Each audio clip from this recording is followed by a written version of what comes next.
Vamos hoy a tratar de sacar alguna enseñanza de la palabra de Dios que nos ayude en este tiempo que todos estamos atravesando, no solamente en nuestra ciudad, en nuestro país, sino en todo el mundo.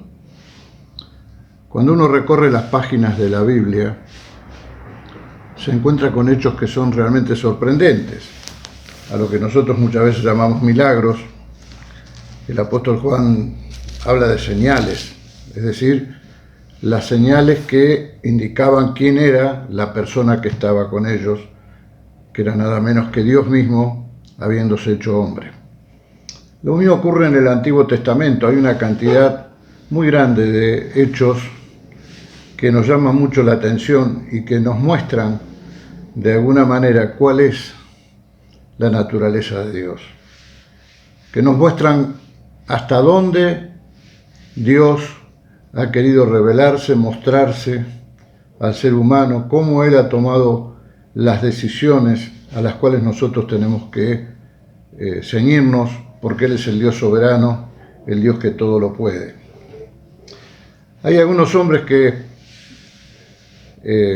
al ver su vida en el Antiguo Testamento realmente nos llama la atención cómo Dios ha obrado en ellos y a través de ellos. Uno de esos hombres es David, aquel humilde pastorcito que terminó siendo un rey poderoso y que luego tuvo como un heredero a Salomón, que extendió su reino y que hizo de Israel una nación realmente poderosa.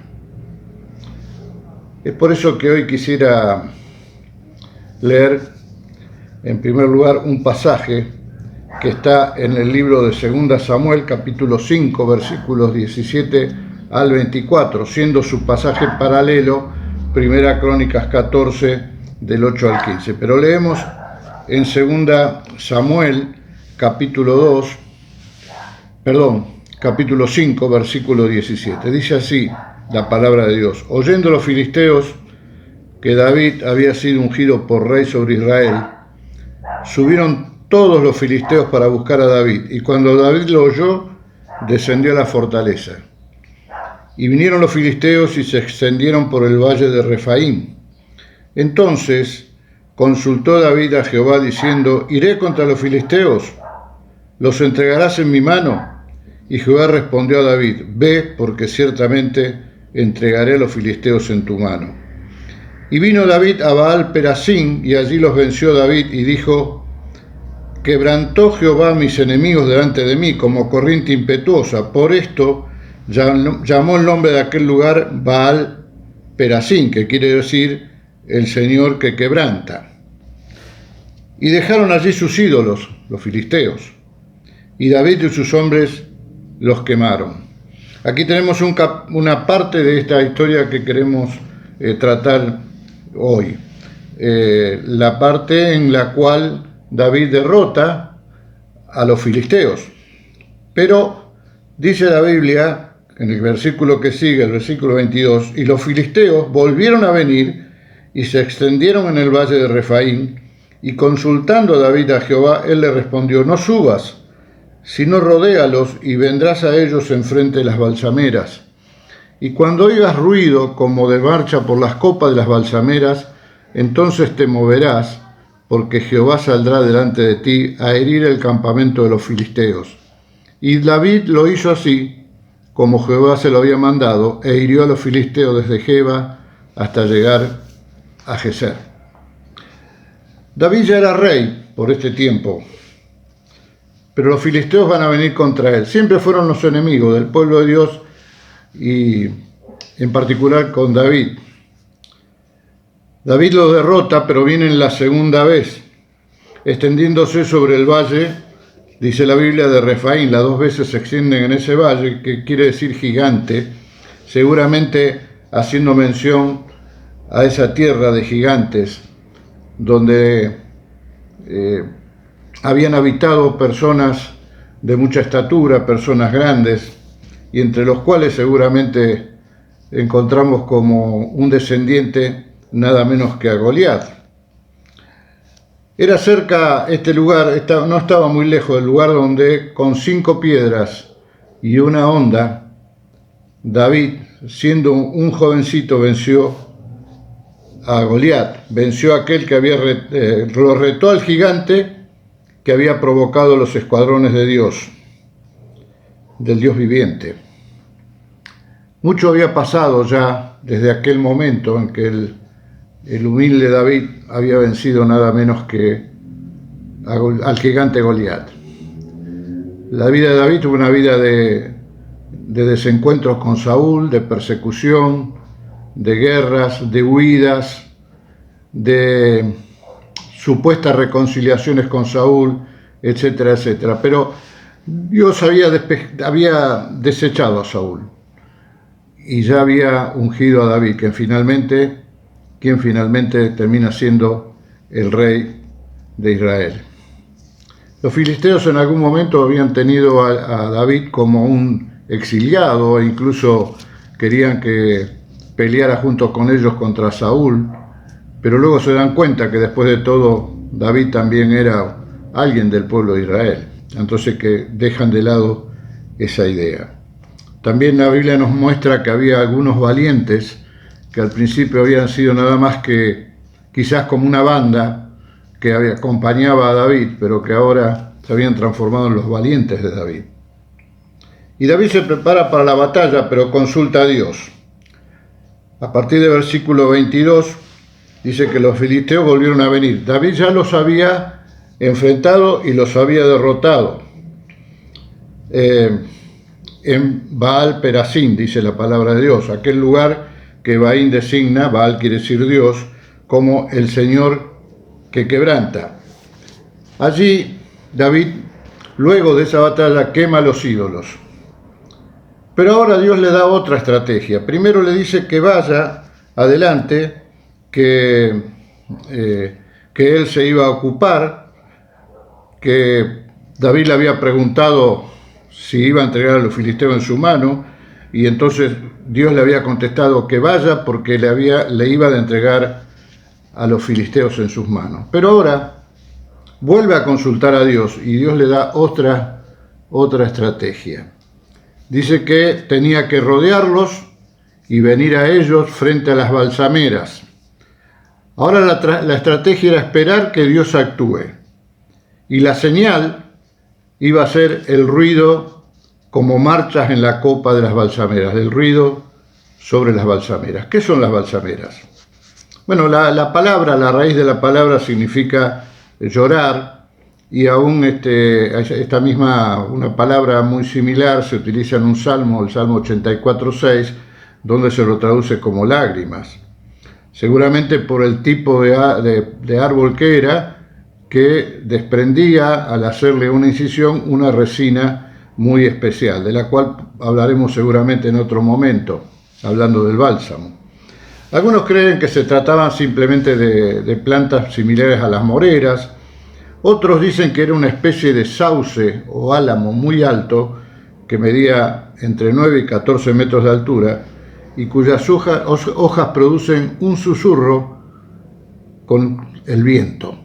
Que esto sería el ruido que seguramente habrá escuchado David y sus hombres habrán escuchado para poder reconocer la presencia de Dios, que era quien iba a luchar por ellos, quien iba a luchar en lugar de ellos. Hay un hecho que, si bien no es exactamente igual, tiene algunas características parecidas, y es aquella que protagonizó Eliseo. Esto lo encontramos también en Segunda Reyes, en el capítulo 6, versículos 8 al 23. Ahí hay un relato también muy interesante. Son de esos relatos que a uno le quedan grabados por lo espectacular, por la manifestación tan poderosa de la presencia de Dios en beneficio de su pueblo, de sus siervos, ¿no? Dice allí que había en aquel momento el ejército sirio era ahora, ya no los filisteos, que están ubicados en otra región más al norte. El En esta oportunidad el ejército sirio tenía sitiado a Israel. Y cuando se levanta de mañana Eliseo, dice el versículo 15 del capítulo 6 de Segunda Reyes, y se levantó de mañana y salió el que servía al varón de Dios, y aquí el ejército que tenía sitiada la ciudad, como gente de a caballo y carros. Entonces su criado le dijo: ah, señor mío, ¿qué haremos? ¿Qué haremos? El criado de Eliseo tuvo miedo, tuvo temor, y le preguntó a Eliseo: ¿qué haremos? La respuesta de Eliseo no se hizo esperar. Le dijo: no tengas miedo, porque más son los que están con nosotros que los que están con ellos. Qué hermoso versículo.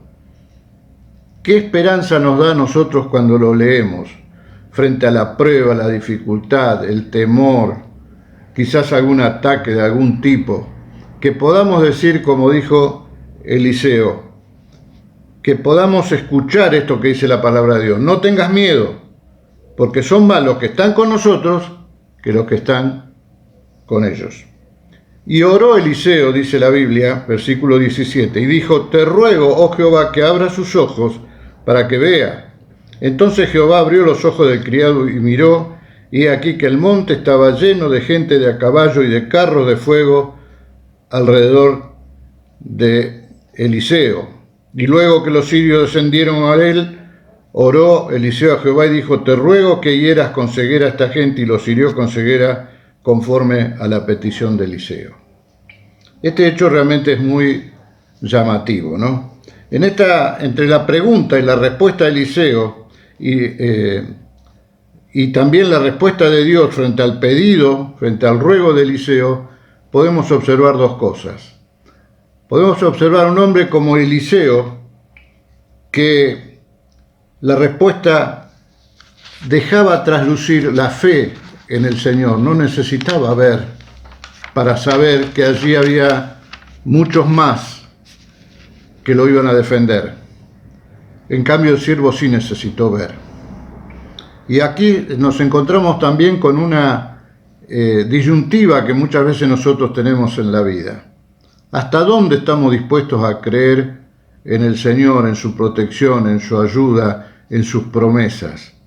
¿Hasta dónde nosotros estamos dispuestos a reconocer que hay un mundo espiritual tan real como el mundo material? Y que aunque nosotros no lo veamos con nuestros ojos físicos, existe, es real, y Dios se mueve en ese mundo que nosotros muchas veces desconocemos.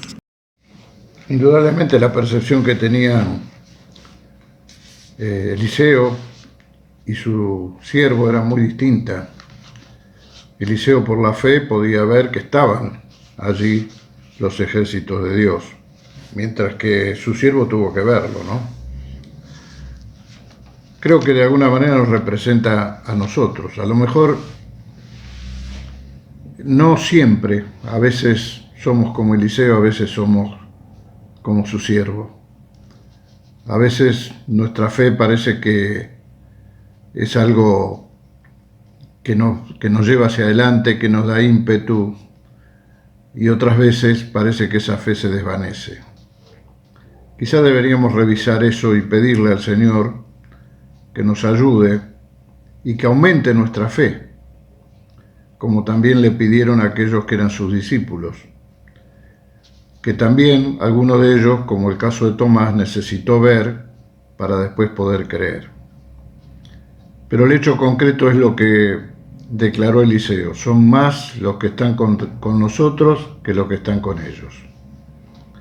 ¿Y qué pensamos nosotros frente a los problemas, frente a las cuestiones que nos acechan, frente a las circunstancias que en este momento son difíciles para todos?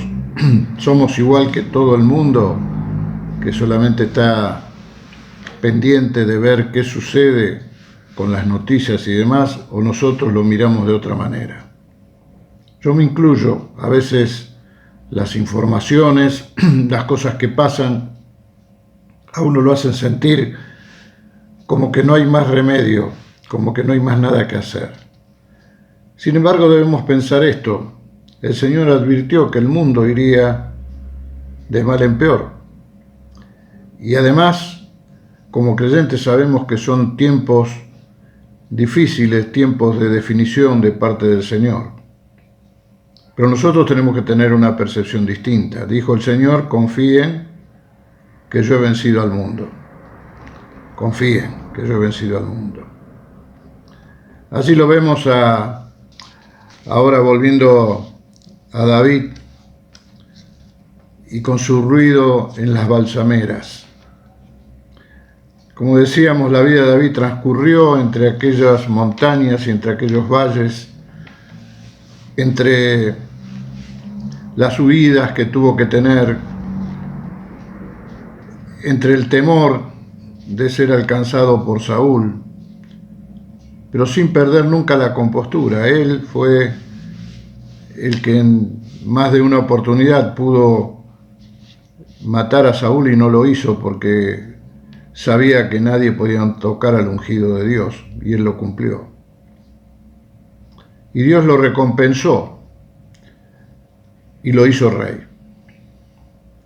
Y ahora frente a este nuevo desafío, que era pelear con los filisteos, aquella gente que siempre había sido enemiga del pueblo de Dios, Dios le da esas instrucciones tan precisas. Mira, David, espera un poco. Rodea las balsameras, quédate allí enfrente, esperando a sentir el ruido, esperando a sentir mi presencia, esperando la señal. Y esto también tiene una enseñanza para nosotros. ¿Estamos dispuestos a esperar que Dios obre? ¿O siempre lo vamos a querer hacer a nuestra forma, a nuestra manera? ¿Estamos dispuestos en las grandes decisiones de nuestra vida a esperar las señales de Dios, que van a ser señales que quizás otros no puedan ver, no puedan distinguir, pero que Dios nos manda a nosotros? ¿Estamos dispuestos, como David, a esperar, aún sabiendo que quizás esa espera, si no resultara así, podría significar una derrota? Pero él confió en el Señor, y el Señor se manifestó. El Señor se manifestó por arriba de aquella balsamera. Siempre me ha llamado mucho la atención este pasaje, y muchas veces he pensado en eso, y muchas veces uno en su vida espera ese susurrar del Señor que nos indique que es el momento de la victoria. David pudo experimentarlo, David pudo verlo, así como más adelante lo pudo hacer Eliseo, que pudo comprobar que realmente había mucho más que estaban con él que los que estaban en contra de él. Y esto es un nuevo desafío, un nuevo llamado a nuestra fe. El Señor allí en Efesios nos dice que nuestra lucha no es contra sangre y carne, no es contra el vecino, contra el político, contra el enemigo que nos parece a nosotros que nos asedia, no es contra la persona que está cerca nuestro, no es contra los hermanos de la iglesia. Nuestra lucha es mucho más difícil de llevar adelante porque es una lucha espiritual. Es una lucha que no la podemos llevar adelante en la carne, sino cuando podemos confiar en el Señor y en las armas que el Señor nos da. Allí en Efesios también, en el capítulo 5, en el versículo 12 nos dice esto, que nuestra lucha no es contra carne y sangre, sino contra principados, gobernadores, potestades de las tinieblas.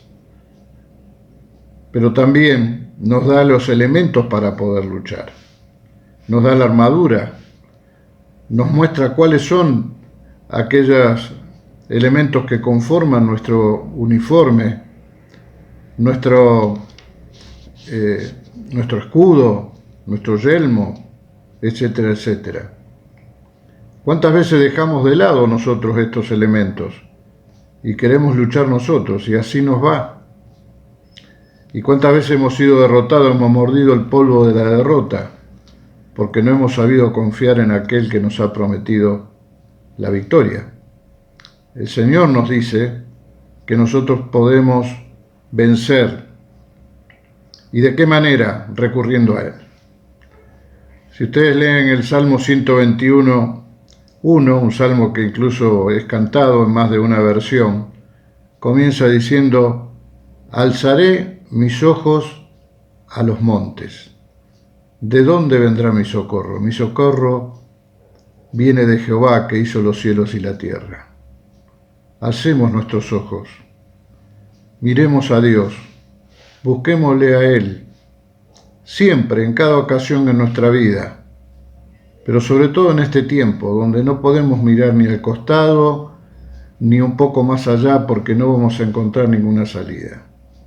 El Señor nos alienta. Él está por arriba de las balsameras susurrándonos.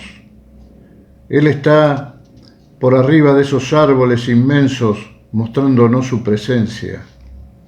Tenemos que estar dispuestos a oír, a tener nuestro oído atento, a saber que Él es el que nos está llamando a una victoria que ya es segura y que nadie nos puede quitar, porque el Señor peleó por nosotros en lugar nuestro. Muchas veces los enemigos están adentro de nosotros, adentro de uno mismo, y allí nos encontramos con las pruebas, con las tentaciones, con el deseo de dejar de lado nuestra fe, con el deseo de volvernos atrás, cuando el Señor nos ha dicho que hemos sido trasladados de las tinieblas a su luz admirable. Hemos cambiado de dueño, hemos cambiado de amo. El Señor lo ha hecho. Él nos ha trasladado de un lugar a otro para que podamos vivir una vida que dé gloria y honra al Señor, para que podamos anunciar las virtudes de aquel que nos llamó de esas tinieblas a su luz admirable. A veces estamos como no pudiendo distinguir al enemigo. Estaba mirando videos y escuchando acerca de un hecho que ocurrió en la Segunda Guerra Mundial. En esa guerra ustedes saben que hubo realmente un desastre en todo el mundo, sobre todo en Europa y también en Japón. Y allí las Fuerzas Armadas de Alemania, las fuerzas nazis, entre otras cosas, tenían a su disposición un barco, un acorazado que era de los más grandes y de los más poderosos. En realidad fueron dos. Se llamaba Bismarck I. En realidad la forma de fabricarlo era Birmac, pero uno se llamó así. Y el otro se llamó Tirpitz, que era un acorazado alemán que el mismo Winston Churchill, que llevó adelante por parte de Inglaterra esta guerra, el primer ministro, lo apodó la Bestia. La Bestia. Tenía 250 metros de largo, tenía muchísimas miles de toneladas de peso y además lo que podía llevar. Podía llevar 2.500 tripulantes. La cubierta estaba hecha con una chapa de acero de 8 centímetros de espesor, lo cual lo hacía casi invulnerable para todo el armamento que existía en aquel tiempo, los bombardeos, los aviones, etc. 5 años estuvieron los aliados queriendo destruirlo porque era una amenaza constante, permanente. Y uno de los objetivos que tenía este acorazado tan inmenso, al cual apodaban la Bestia, era impedir justamente el abastecimiento que venía de Estados Unidos a Inglaterra y también luego a Rusia, que había sido invadida por los alemanes. ¿Por qué les cuento esto? Porque además de tener los armamentos más sofisticados, más grandes, más poderosos, fue perseguido durante 5 años para poderlo destruir. Incluso antes de que lo botaran, antes de que lo enviaran al agua, los aliados, Inglaterra sobre todo, quiso destruirlo. Y no pudo, porque ya sabía de qué se trataba, qué era lo que iban a hacer. y luego tuvieron varios operativos, algunos hasta suicidas, para poder destruirlo, porque era fundamental para el desarrollo de la guerra. Hasta que en el año 1944, pocos meses antes, a finales del 44, pocos meses antes de terminar la Segunda Guerra Mundial, con la rendición de Alemania, Italia, Japón, de lo que se llamó el Eje, finalmente lograron hundirlo después de muchos intentos, siendo tremenda la destrucción, cómo fue toda la guerra, ¿no? Realmente uno se asombra de la maldad del hombre y de las cosas que el hombre puede crear para destrucción. Pero había algo que yo quería mencionar. Este barco solía ocultarse con una niebla que la producía echando al mar un ácido llamado cloro sulfúrico. Y esto hacía que se produjera una niebla tan densa que era imposible detectarlo. O sea que en muchos momentos era un enemigo invisible. ¿Y por qué digo esto? Porque nosotros también tenemos un enemigo invisible. Es Satanás, el enemigo de Dios. Sus fuerzas también son muy poderosas. Y a veces está escondido detrás de esa niebla que nosotros no podemos alcanzar a distinguir su presencia, pero ahí está presente, ahí está su amenaza. Pero el Señor es el que disipa toda esa niebla para que nosotros podamos vencer, y Él pelea por nosotros. Finalmente este acorazado fue destruido, fue tremendo, incluso muchos años después se descubrió que donde estaba este barco y donde fue hundido en uno de los fiordos de Noruega, no crecían los árboles. ¿Por qué? Porque este gas era tan poderoso que hizo que prácticamente se quemaran con esa niebla toda la vegetación que había alrededor, y pudieron descubrir, como veían que no crecían los árboles, que no había forma de desarrollarse y que había sido a consecuencia de ese gas.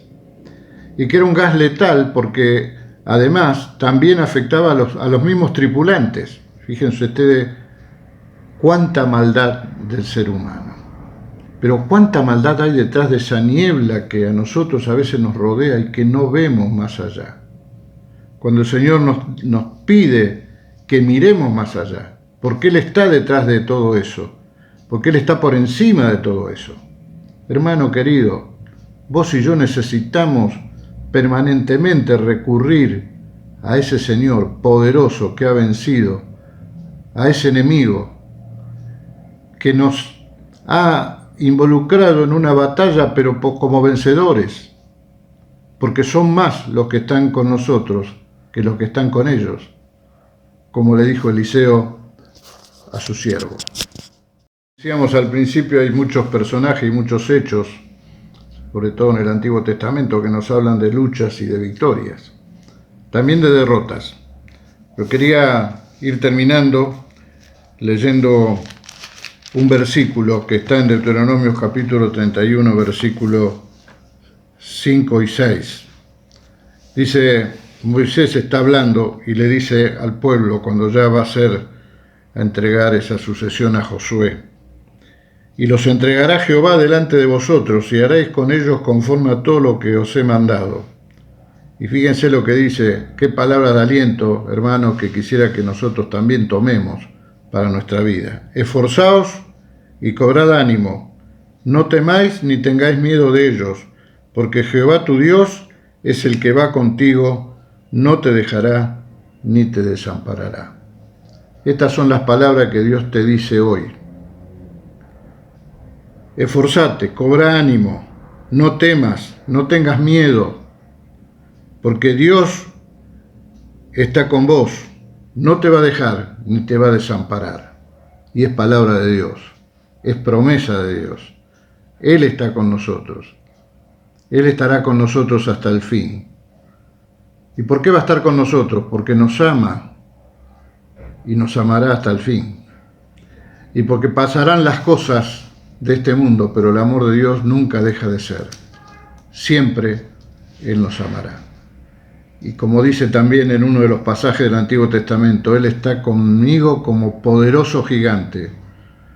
Hermanos, Iglesia del Señor, no solamente en Parque Casa, sino en cada lugar, Dios está con nosotros, nunca nos olvidemos.